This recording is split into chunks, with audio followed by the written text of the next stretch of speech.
좀 예수님, 오늘은 사순제 2주일입니다. 성부와 성자와 성령의 이름으로 아멘.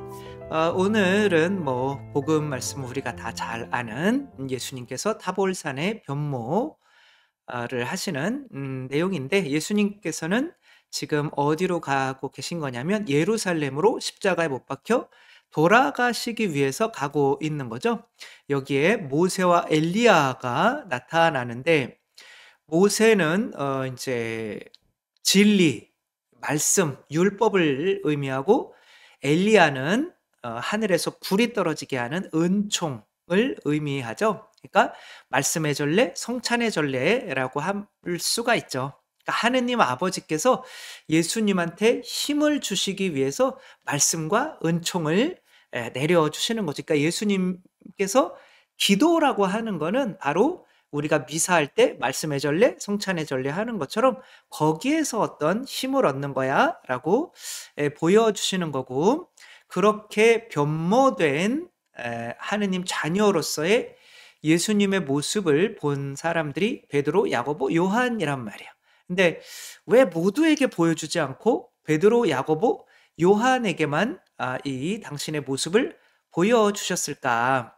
그것은 이 셋만 어쩌면 합당할 수도 있고, 이 셋에게 정말 필요한 것이 합당하니까 보여줬겠죠. 그쵸? 누구나가 합당한 자에게 합당한 은총을 주는 건데, 이제 하느님이셔 사람이신 그리스도의 시에 보면 이제 무슨 말씀을 이제 하려고 그러다 할까 말까 그러다가 이제 베드로는 수장, 예수님의 수장 이기 때문에, 그리고 야고보는 첫 번째 순교자 12사도 중에, 그 요한은 끝까지 남아서 있어야 되는 이 존재이기 때문에 각자의 이제 필요한 사명에 의해서 그 사명에 맞는 더 큰 은총을 주시는 것 같아요. 근데 이제 우리가 여기서 보려고 하는 거는, 그래도 예수님을 어 어떤 정말 내가 나에게 예수님만 나타나서 하느님의 자녀인 거를 깨닫게 해 준다면은 뭐 열심히 믿겠습니다 그러잖아요. 근데 그게 그렇게 안 되는 게 이건 거죠. "이는 내가 선택한 아들이니 너희는 그의 말을 들어라." 이 구름 속에서 나오는 말씀인 거죠. 그러니까 어쩌면 이 셋이 이 예수님의 말씀을 가장 잘 들었던 이 세 명이 아닐까 하는 거죠. 그렇지 않을 수도 있겠지만. 저도 항상 말씀드리는 거지만, 인제 신학교에 불러주시는 거는 알았어요. 근데 만약에 괜히 들어갔다가 들어갈 때는 굉장히 위험 부담이 따르잖아요. 학교, 대학교도 자퇴해야 되고 휴학하고 들어갈 수가 없어요. 그냥 다른 학교에 들어가려면은 그게 그런가 봐요. 그죠? 한꺼번에 두 대학에 이렇게 할 수가 없는 거죠. 힘들게 들어간 건데 자퇴를 해야 되고, 또 부모님, 특별히 인제 아버님의 반대, 또 그렇고, 또 결혼하고 싶은 마음, 이제 그런 거 다 접고 인제 들어가야 되는데 잘 접히지는 않더라고요, 결혼하고 싶은 마음은 특별히.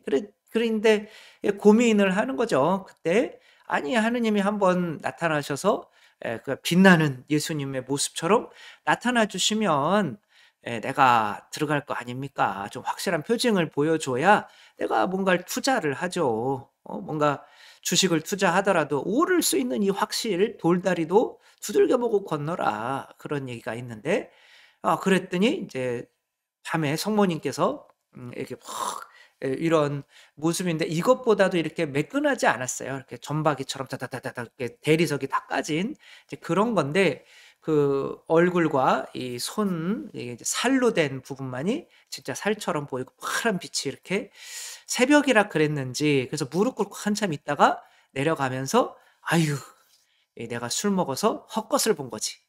표징을 보여줬구나.' 이렇게 생각하지 않아요. 헛것을 본 거지. 왜냐하면 이게 진짜 표징이라면 진짜 다 포기하고 가야 되는 거잖아요. 그러니까 나는 마음 깊은 곳에서는 가기가 싫은 거예요. 가기가 싫은 합리화를 "아 왜 나한테 표징 안 보여주세요?" 이렇게 하는 게 표징을 보여달라고 하는 바리사이 율법학자들의 그런 악함인 거죠.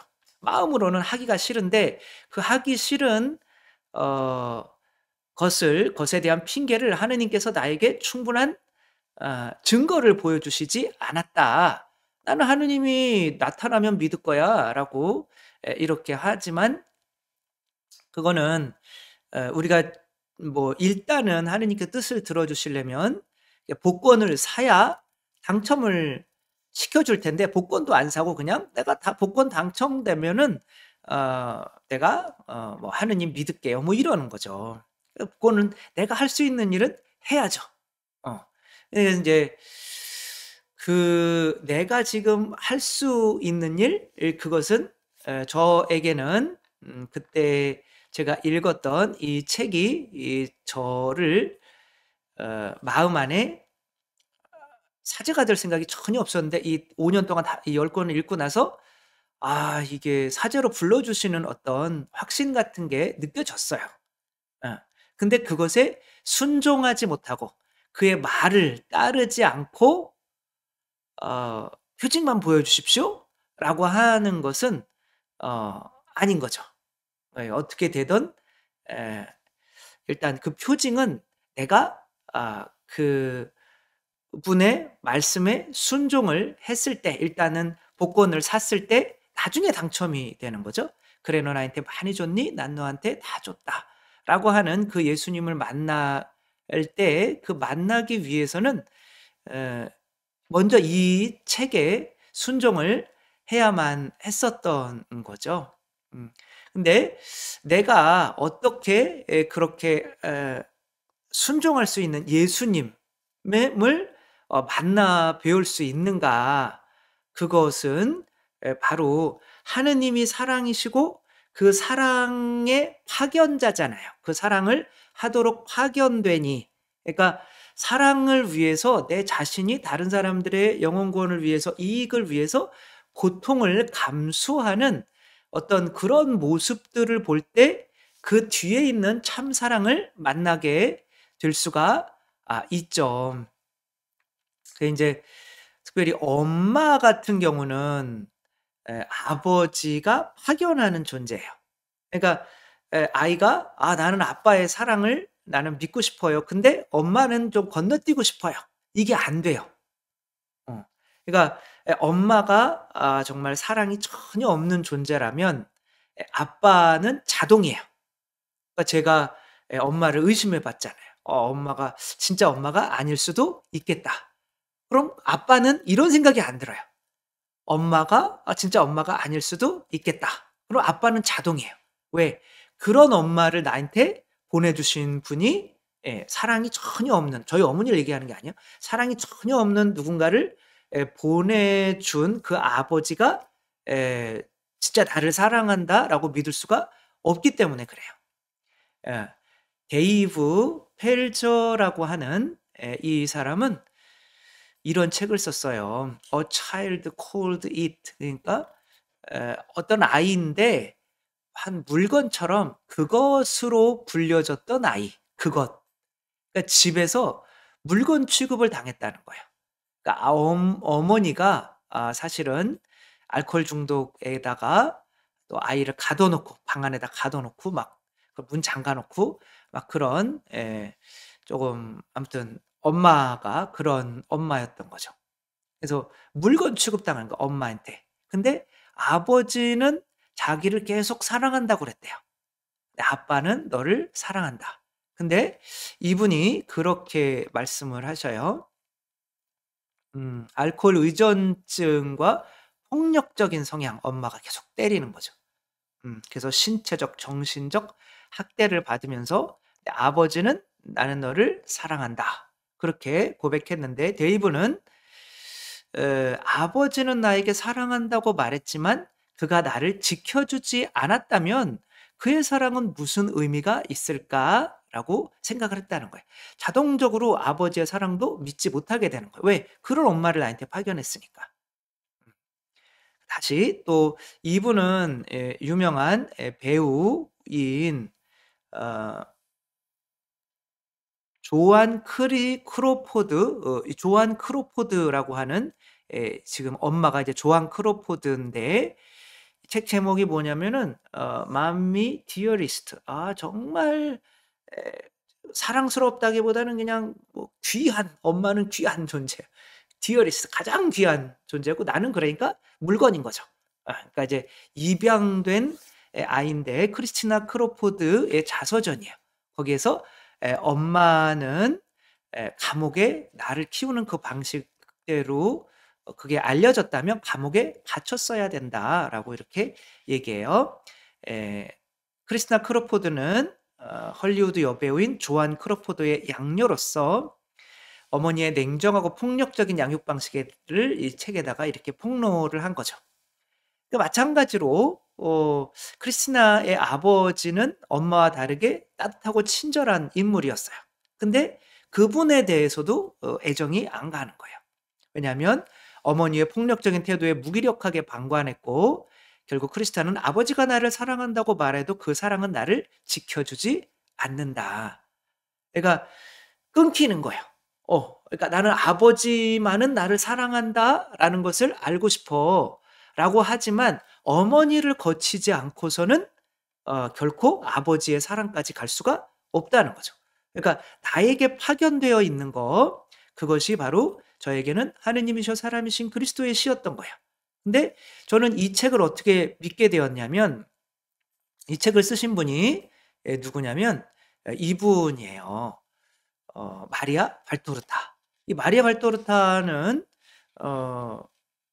이렇게 길 가다가 밤에 강도 만나 가지고 쇠파이프로 허리를 맞아서, 허리를 어렸을 때, 젊었을 때부터 못 쓰게 돼서 평생을 침대 위에서 지내야 했어요. 그리고 뭐 침대 위에서 그냥 지내면서 TV나 보고, TV가 있었겠죠? 아무튼 모르겠어요. 1930, 40년대 없나요? 근데 아무튼 그런 거나 보고 그냥 이렇게 있으면서 인생을 그냥 뭐 이렇게 흘려보내도 돼요. 그런데 이분은 이게 지금 모아져서 프린트돼서 그렇지, 이 10권이라고 하는 분량은 노트로 한 24,000여 권, 4,000쪽 정도가 된다고 그래요. 그 필기로 그렇게 한 거예요. 아파 죽겠는데, 일어나지도 못하는데. 또 왜 이런 고생을 했을까? 왜 이런 십자가를 지을까? 그러니까 예수님에 대한 복음을 뭔가 우리에게 알려주고 싶은 거죠. 그러니까 이분의 이 십자가의 고통 안에는 사랑이 뭔가 배어 있는 거죠. 할 필요가 없는. 이때 당시로 이거 가지고 돈을 못 벌었어요. 이게 이제 유명해지기 전에 돌아가셨고, 또 이 방대한 분량을 돈을 벌려고 그러면 한 권, 두 권만 쓰면 될 거 아니에요. 그러니까 정말 아주 오랜 시간 동안 이 10권을 쓰면서 그냥 그 어떤 사랑의 모습을 보여준 거죠.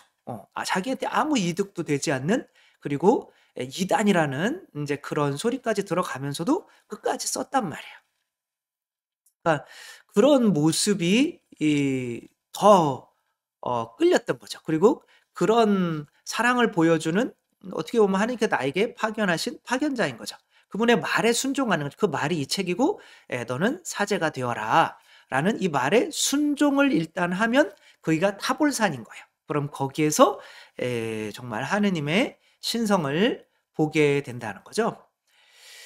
이거와 이제 연관되는 이영숙 베드로 수녀님의 내 가슴에 살아있는 선물이라고 하는 책에 이런 그분의 어떤 체험이, 사례가 나와 있는데, 김흥순 자매라고 해요. 불교 신자였고, 장이 유착되어서 음식을 넘기지도 못하고 다 개원해서 걷지도 못하는 극단적인 상황이었고, 유명한 병원에서는 다 수술해봐야 소용이 없다라는 장이 다 협착이 된 거예요.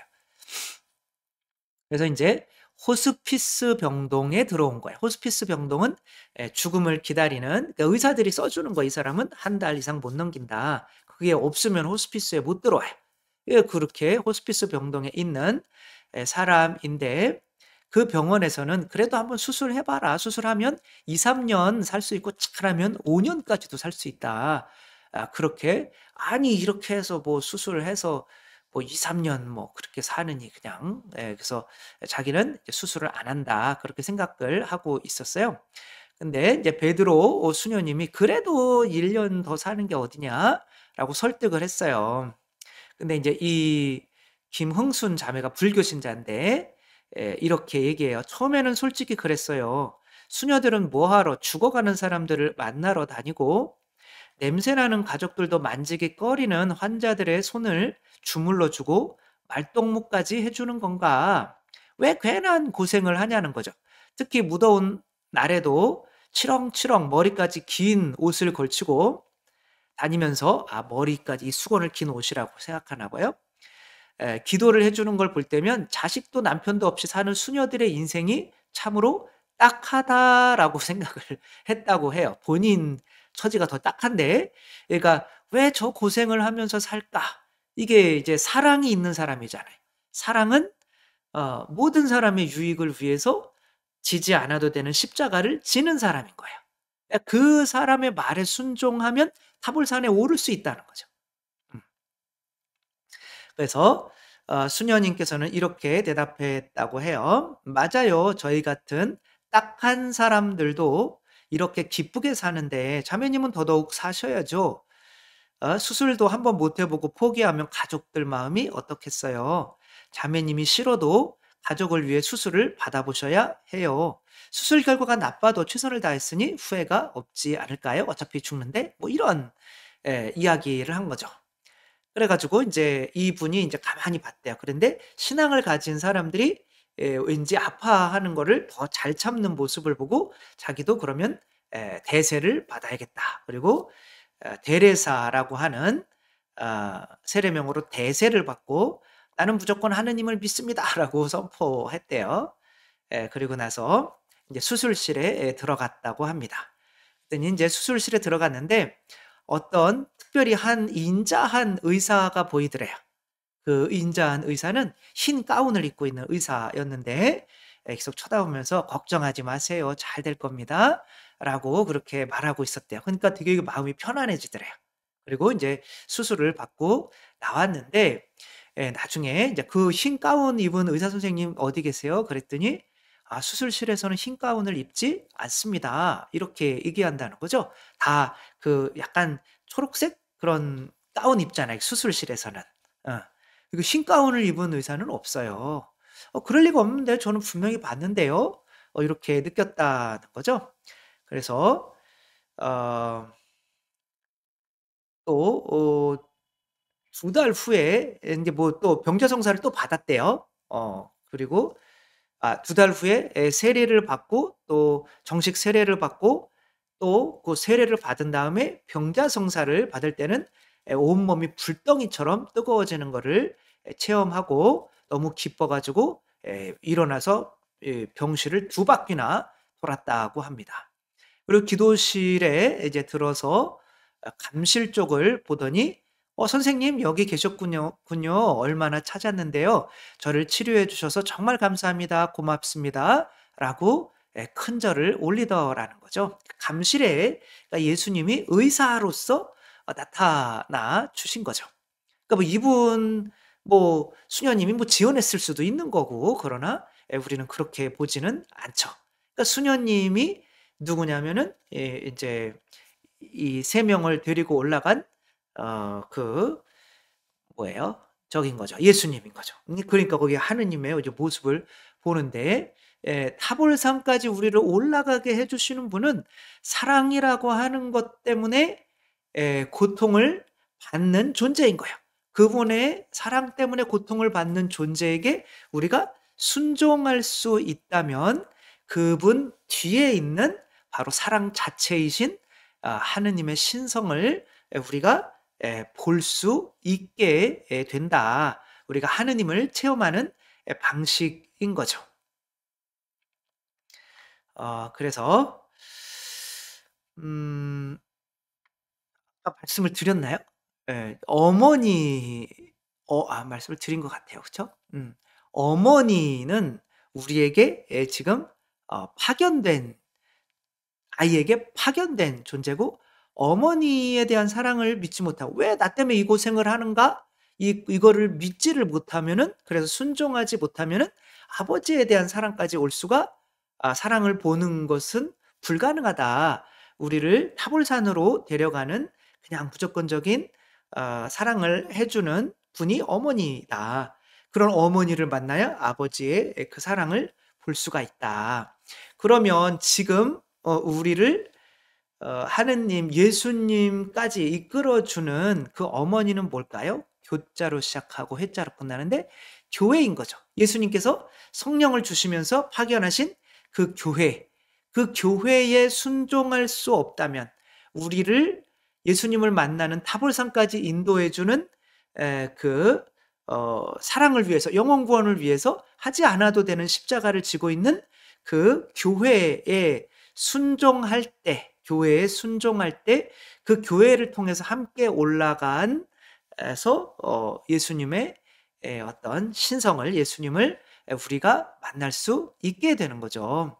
교회가 왜 이 모양이야, 왜 저 모양이야 라고 하더라도 아직까지 교회는 하느님께서 파견하신 어떤 존재인 거고, 그 교회 안에는 성령님께서 함께 계시기 때문에 뭐 개인적인 뭐 사제나 뭐 이런 사람들은 틀릴 수 있어도 전체적인 주교단의 결정과 같은 것은 오류가 있을 수 없다. 그래서 나는 거기에 순종한다. 근데 그 순종 뒤에서 바로 우리가 순종하는 것이 힘들 거죠. 타볼산을 이렇게 올라가는 거지만 그 순종 뒤에는 반드시 뭐가 우리를 기다리고 있다. 그 예수님의 모습이 기다리고 있는 거죠. 그러니까 하느님의 얼굴을 배우기 위해서 우리가 올라야 되는 타볼산. 이때 동방 박사들은 바로 이게 별이었죠. 그죠? 별에 순종하는 거예요. 별이 뭔데? 왜 우리를 순종하게? 우리는 순종하지 않을래. 왜 뭐 떠다가 뭐 인공위성이 떴나 보지 뭐 그럴 수도 있겠지만, 하느님께서 파견하신 그 별, 우리가 감당할 수 있도록 그 수준만 주시는 그 별에 우리가 순종할 수 있을 때에 구유에 누워 계신 아기 예수님을 만날 수 있다는 거죠. 저는 지금 뭐 신학으로 따지자면 도움의 은총, 생명의 은총을 이렇게 말씀을 드린 거예요. 도움의 은총은 어떤 파견된 자가 우리에게 주는 지혜, 그의 말에 순종해라. 그 지혜를 들어라. 그러면은 그것을 파견한 참 하느님의 사랑을 느끼게 되는데, 그 지혜의 말, 뭐 예수님에 대해서 이렇게 잘 알 수 있게 만들어주는 책에도 관심이 없어요. 그냥 빨리 예수님 나한테 나타나 주세요라고 하는 거는 복권을 사지 않고 복권에만 당첨되면 나는 믿을게요라고 하는 그런 악한 모습의 존재가 된다. 표직만 요구하는 존재가 된다. 그러니까 우리는 우리에게 지금 있는 것들을 통해서 왜 이렇게 쓸데없이 고생을 했지? 그럼 한번 읽어봐야지. 그럼 한번 전사님 요셉 신부님의 이거를 구독을 한번 해봐야지. 뭐 이런 식으로 이렇게 자꾸 들으면서 이제 얼마나 많은지 몰라요. 정말 제 유튜브를 듣고 잠을 편하게 주무신다는 분들이 너무 많아요. 그래서 잠 안 오실 때 꼭 제 유튜브를 듣고 또 유튜브를 통해서 많이 이렇게 새롭게 다시 성당으로 신앙을 가지고 오시는 분들의 이야기를 정말 많이 듣고 감사해하고 있는데, 우리 모두도 바로 파견된 자, 엄마를 믿지 못하면 이제 아빠의 사랑까지 갈 수 없다는 거 또 명심하면서 우리 모두도 타볼산에 올라서 예수님을 만나는 기쁨을 누리는 우리가 되었으면 좋겠습니다. 주님께서 여러분과 함께 전능하신 천주 성부와 성자와 성령께서는 여기 모인 모든 이에게 강복하시어 길이 머물게 하소서. 주님을 찬미합시다. 하느님 감사합니다. 성부와 성자와 성령의 이름으로 아멘. 감사합니다. 사랑합니다.